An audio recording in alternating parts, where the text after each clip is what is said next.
All right, our next special guest, Chris Cheng, top shot champion, competitive shooter, author, activist, and all-around great guy. Chris, are you there? Yes. Hey, good afternoon. How you doing, man? Hey, doing well here. And, 2021, it's brought yet another bucket full of surprises. And, here we go with, anti-gun, proposals and legislation probably coming down the pipeline. And we've got to defend our Second Amendment rights now more than ever. Which one scares you the most?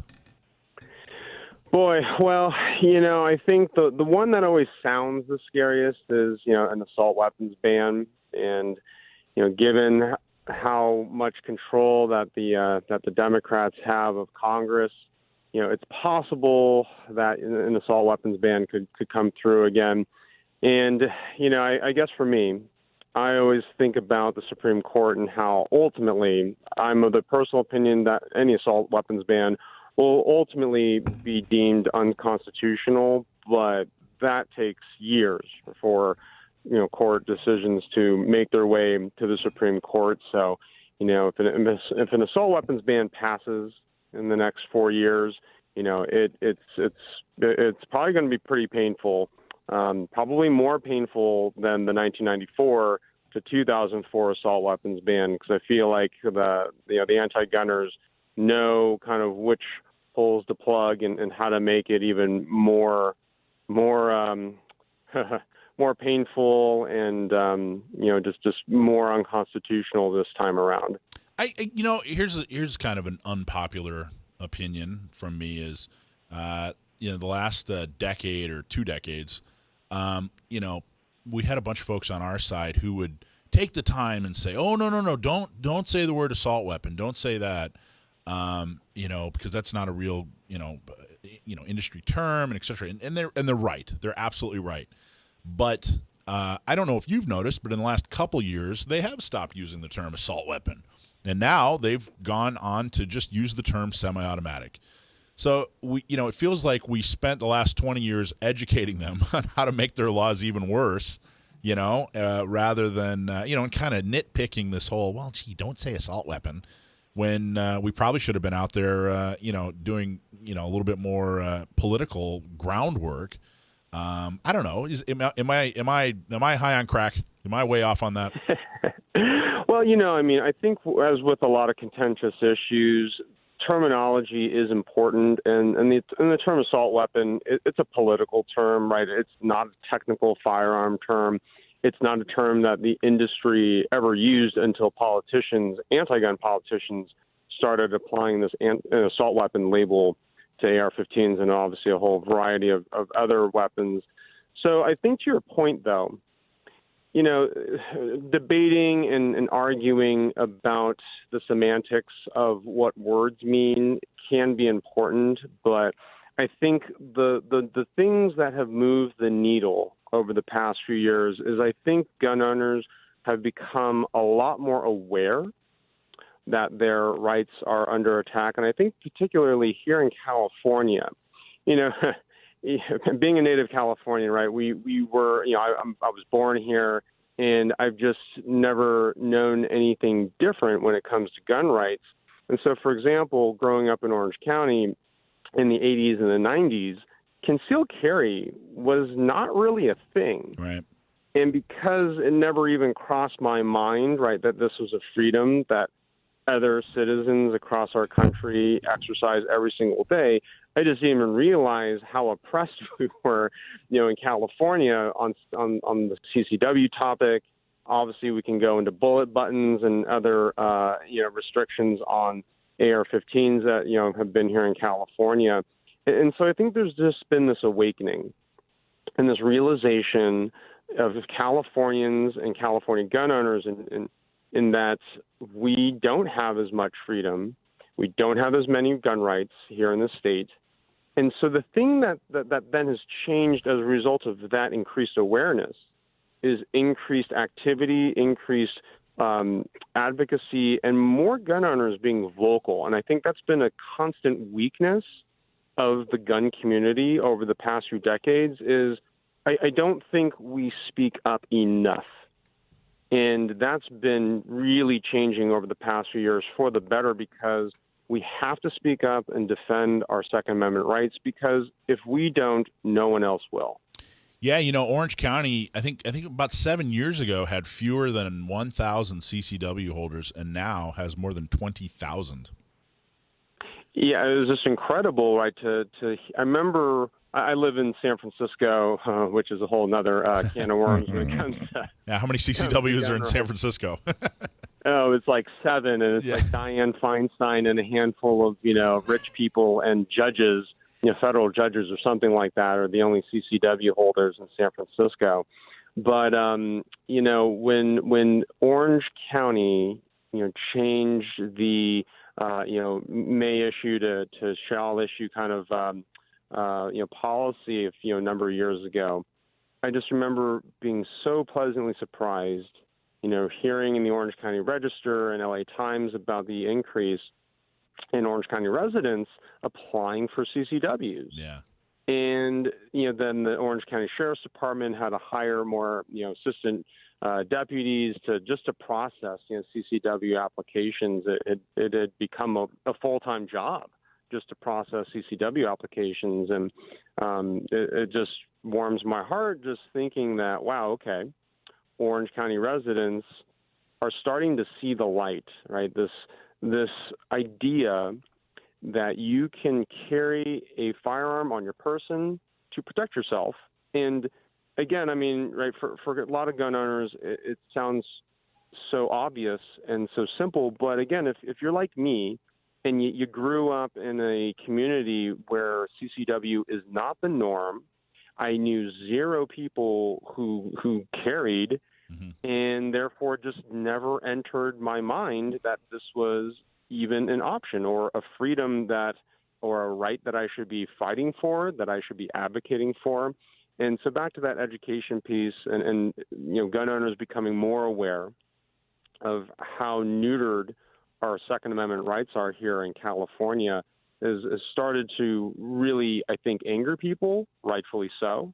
And that anger, channeling that into advocacy and activism. The Newsom recall, movement right now is a huge indication. Yeah, obviously not just. We were just talking about that. Right, it's turning into a big success, which is great. And he's starting to take it, isn't he? Wouldn't you say he's starting to take it seriously? Because he thought it was just a big joke there for a while. Oh yeah, right. A few months ago, he was just laughing this off, like oh, here are just a bunch of idiotic residents trying to get him out of office. But when you put all the pieces of the Newsom administration together, between his response to COVID, obviously the French Laundry episode, and then obviously his anti-gun, anti-business, anti-freedom approaches to how he has led and mismanaged the state. The recall petition, I'm expecting it to succeed, and we'll see a recall, recall vote, coming up, later this year. So, fingers crossed for that, and we can finally, get back to some strong leadership here in the governor's mansion in California. I hope so. I mean, it's looking better and better. Are you helping with the effort at all? Are you getting out the word, or have you signed the petition? Yeah. So I still need to sign my petition. It's been a little hard with all of between the wildfires up here in the Bay Area, and we've had some terrible weather, and it's been causing some damage and a lot of other kind of crazy life things here in Northern California. But that's no excuse. I need to go out there and not just sign the petition, but also do my part in talking to my neighbors, talking to fellow California residents and gun owners. And I've definitely been talking about it on social media. And I think this is going to be the week where I head to my gun shop right down the road. Is they got the petitions for anyone who is wanting to sign it. So I was going to say you can also go online and just Google Gavin Newsom petition, and there's a printable petition that you can print, sign it, and a place to mail it. No, that's fantastic. Yeah, that's really good to know, and I'll definitely spread the word about that option as well. So do you live in the city or do you live in the Bay Area? So I live in San Francisco. Now, what's that like? What's it like being a gun owner living in the city there? So, what's really funny is, I'm a gay guy. My husband and I have been married for 6 years, and it's being a gun owner in San Francisco is like being a closeted gay person, except you're a closeted gun owner. So it is not being a closeted gay person in like Jackson, Mississippi. I mean, like yeah, exactly. But the funny thing is, there are so many gun owners in San Francisco, but like I said, they're just all closeted. Sure. And given my background, and obviously I'm an out gun owner. I know the sheriff's department and a few other city officials. So there's no secret that Chris Cheng is pro Second Amendment, San Francisco resident. But when I talk to my other, tech colleagues, I work in Silicon Valley for my day job. A lot of tech people own guns and they live in San Francisco, but they don't talk about it because they're afraid, they're scared, they're ashamed. But like with anything else, the more you see other people coming out and talking about that, they, how they own a gun. They own an AR-15. They own this shotgun, or they went to the range, this weekend. The more you normalize a thing, the less better it is. Yeah. There you go. Hey, Chris, hang on for a second. We're going to go ahead and take a quick break, pay a few bills, come back, and chat with you some more. And we're talking with Chris Cheng. Chris, how you doing, man? We were talking earlier in the last segment, actually, about the assault weapons ban and ARs and that sort of thing. What I'm assuming you own at least one AR pattern. Way more than one. And let's see, I think I own about 10 at the moment. Wow. All right, I'm way behind. Apparently I get mine are rookie numbers. I need to bump those up a little. Well, the funny thing about ARs is, right, I mean, like with many guns, each of my firearms serves a distinct purpose, right? So I have, one AR is a competition gun for 3-gun shoots. Another AR is just sort of my, kind of cheapo AR that I sort of, can do a whole bunch of mods. I've got another AR that's for long range, another AR that's for short range, and kind of another AR for just sort of like testing and evaluation. Putting different accessories, on it to see how I like it. So, I think the AR platform is delightful. I don't know if we want to wade into the AR versus AK debate, but I don't care for AK-47s, just for the record. Oh, jeez. So Chris, wait for the hate mail. It's coming. So, Chris, that sounds like me justifying the fact that I have 16 cars and I get a new vehicle to drive every week from the car manufacturer. So I kind of get where your story was going. And it was a good story. I like the way you explained that. Yeah, he has a car for long distance driving and short distance driving. I have, yes, absolutely. Hey, we can never have enough guns and we can never have enough cars. That's the way I look at it. Indeed. So Indeed. Is there a compliance part, an AR compliance part that you like in particular, or which ones do you like? Or that's probably even more controversial than AK versus AR, but let's talk about it. Yeah, what's funny is, to be frank, I haven't gotten a bunch of hands-on experience with a lot of the AR-compliant, accessories that are out there. I look at them, online and, half chuckle and then, half get angry at the fact that we have to, go down this path of, just making both these cosmetic changes, but also some of these physical changes, which just look kind of goofy. And, I haven't used them in person, so I can't say that they feel goofy, but I think the only kind of silver lining here is that there's a lot of innovation, right, that is coming from not just California, accessory makers, trying to help make ARs, California compliant. But now that, the California assault weapons ban regulations have spread to other states like New York, we've got more eyes on this type of problem and trying to find reasonable solutions. And who knows, maybe there'll be some, cool innovation and kind of maybe, change the AR platform for the better. So we'll see. Well, I'm hoping we can get rid of that. I don't know if you know this or not, but on February 3rd this week, that's Wednesday, right? I believe, right? Yeah, February 3rd. Miller versus Becerra. We're San Diego County Gun Owners. We're plaintiffs in that case. Jim Miller, is one of our board members. Fantastic.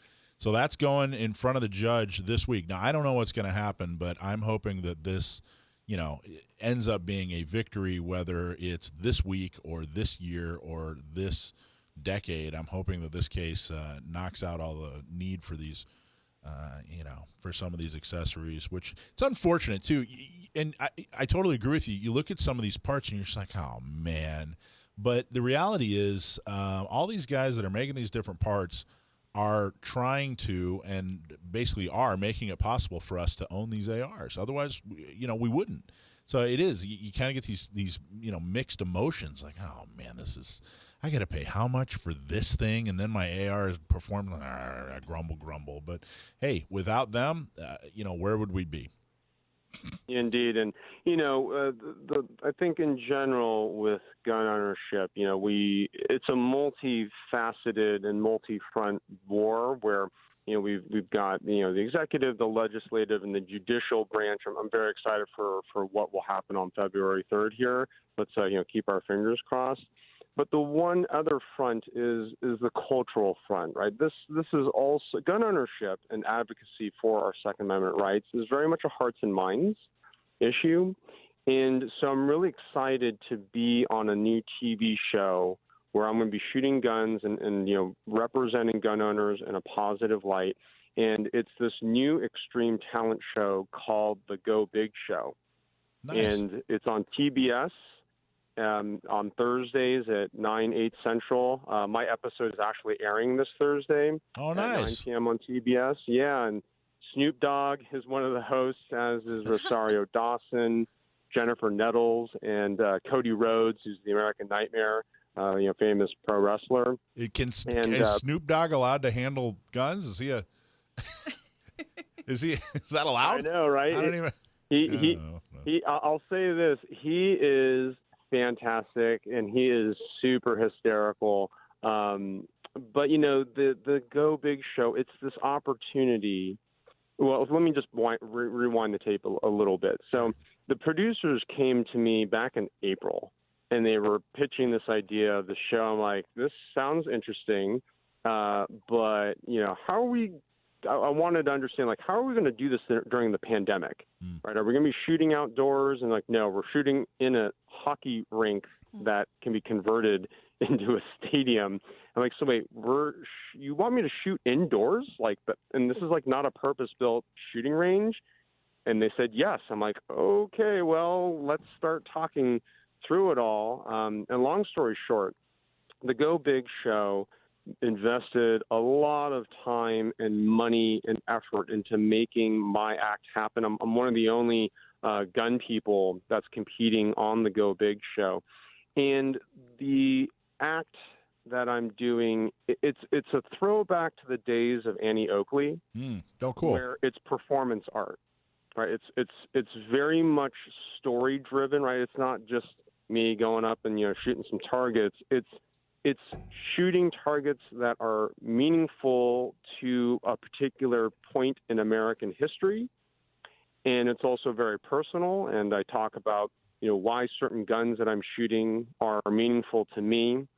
And I just think it is a form of storytelling that we haven't seen in a very long time. So, back to that winning hearts and minds, right? So I'm hoping that through my time on the Go Big Show, that people will see I'd like to think I'm a normal, good guy, right? Shooting guns, having a real fun time, being entertaining, being educational. And it's that kind of positive representation that I hope will continue to change the hearts and minds of Americans and show that, hey, if you own an AR-15, it doesn't make us, right? It doesn't make AR-15 owners the bad guy. It's the bad guys who are the bad guys. It doesn't matter what kind of guns they have. So let's focus on punishing and taking action on criminals and not taking action on law-abiding citizens who happen to own guns. That's awesome. So that's Thursday on TBS at what time? 8 Central. So, 9 p.m. in California. And for those of you cord cutters who don't have cable, you can watch it streaming on TBS.com or on the TBS app. Okay, cool. I'm going to mark my calendar. Oh, it's TBS. And and when it comes to hearts and minds, Joe actually had a question too. Go ahead, Joe. Yeah, hey, Chris. Something I was going to say that you mentioned at the end of the last segment I was going to go back to, but it actually ties into your show and everything you were just talking about. You were saying you have a day job, so you're out there in industry, and it's pretty well known you're a gun guy and a Second Amendment guy and everything. I was going to ask you if you've experienced any pushback or any negative stuff from employers or anything like that, because that's one of the things that, we've allowed that culturally to happen in this country, we as gun owners over the last 20 or 30 years. And I was wondering if you've experienced that or any of your friends up there. I think the short answer is no. I mean, sure, there have been, maybe, one or two employees, that, voice their anti-gun opinion. But in general, when I applied to, jobs here in Silicon Valley, my firearms industry background is like very prominent on my resume, mixed in with my time when I worked at Google, and my current employer who's in Silicon Valley still. But the point is, right, like my resume that I use is a mixture of tech and my firearms and media journalist experience. And, a lot of, employers and my colleagues, my current job, like they think it's great. On my internal, company, directory, we get to upload whatever pictures we want in addition to like our official, badge photo. And I have this one photo where I'm sitting on the back of a pickup truck with my hunting gear, and I've got, 8 pheasants, all laid out on the bed of the pickup truck. And, I did that purposefully, clearly, to make it known that, hey, like, I'm a gun owner, I'm a hunter. That's awesome. And I'm not ashamed of this. And back to that, if we want to normalize firearms ownership and all, shooting sports, hunting, et cetera, we have to find that courage, right, to be who we are, to tell our coworkers and our family, our friends that I own a gun. I'm not ashamed to own a gun.